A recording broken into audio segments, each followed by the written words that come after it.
So I met Scott years ago when he was looking for a specialist in London, Ontario to find off-market deals for his investors. Can you do me a favor? Teach me something. We're always having conversations about what's happening now.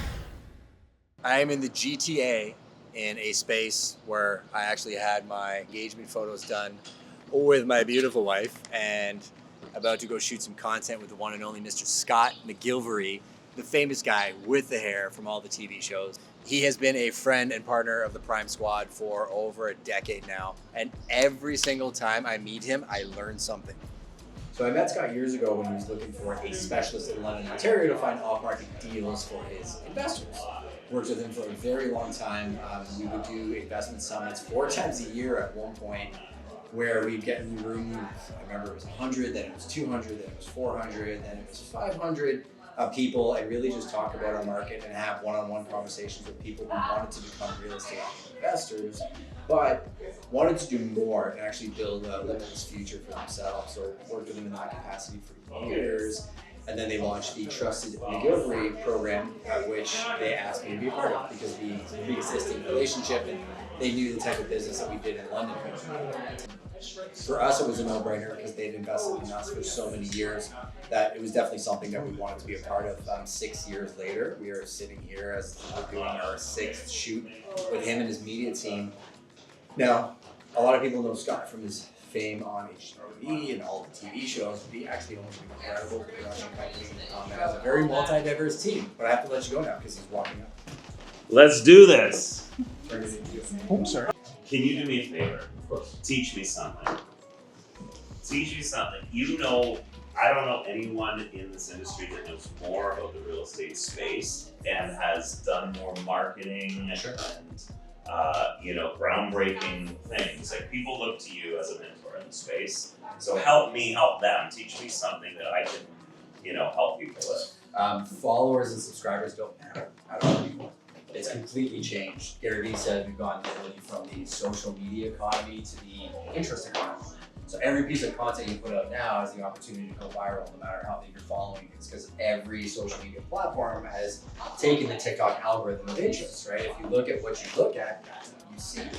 So what I would encourage you to do is for your media team to get very dialed in terms of what is the interest that you're speaking to, depending on who you're trying to talk to, and really focus on delivering insane value to that audience above the sale, because nobody wants to be sold anymore. They want to be educated, and then they want to choose the ecosystem that they're a part of, and there's never been a better time to do it. That is good advice. All right. Man, I just asked to learn something and you just taught me. I was thinking about it this morning, actually. I was talking to the team about the different groups that we have. We have Prime Media, we have your divisions, and what a farmer cares about is different than an investor. Absolutely. So And although many of you may only know him as the pretty boy from the TV shows, he's an absolute weapon when it comes to business. I'd say definitely personal branding, and he's a great leader of his organization. I've had the privilege of getting to know a lot of his team members over the years, and the people behind the scenes are actually ultra impressive. They've been through some of the most difficult markets you could possibly imagine, but they made some massive adaptations, which have allowed them to find incredible success today.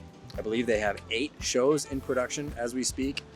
They have the McGillivray Trusted Program, which we are a part of. They only pick 1 agent per market, and that becomes their agent. He's involved in quite a few things, including a big investment group that we're a part of, where we actually met him. And you really do see somebody's character over time. I typically choose to align myself with people who show character over time. I never want to be seen as a sellout. I'm sure there's agents and people out there that think that my relationship with Scott is just paying him for the Trusted McGillivray photo shoot, and that's basically the end of it. That's typically something that only comes from the work that you end up doing with the people that you end up doing it with. I actually look to a guy like Scott McGillivray as somebody who I've seen in media do it in a way where they're not just being paid to be a dancing monkey.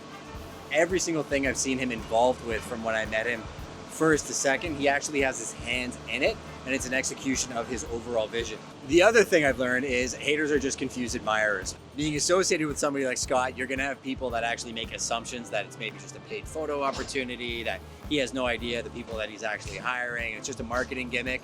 They don't actually realize the depth of what a relationship like that could do for you long term What I would say the biggest thing is the accountability. So I get the pleasure of meeting up with Scott a couple times a year. But we're always having conversations about what's happening now. It actually makes me better in my day-to-day life, my family life, my business life, my leadership life with the team, because I don't want to let somebody like that down and not have grown from last year. Same goes for my relationship with Sirhan. Same goes with my relationship with Harvey and Bonnie and Larry. The same goes with all my mentorship relationships, famous or not.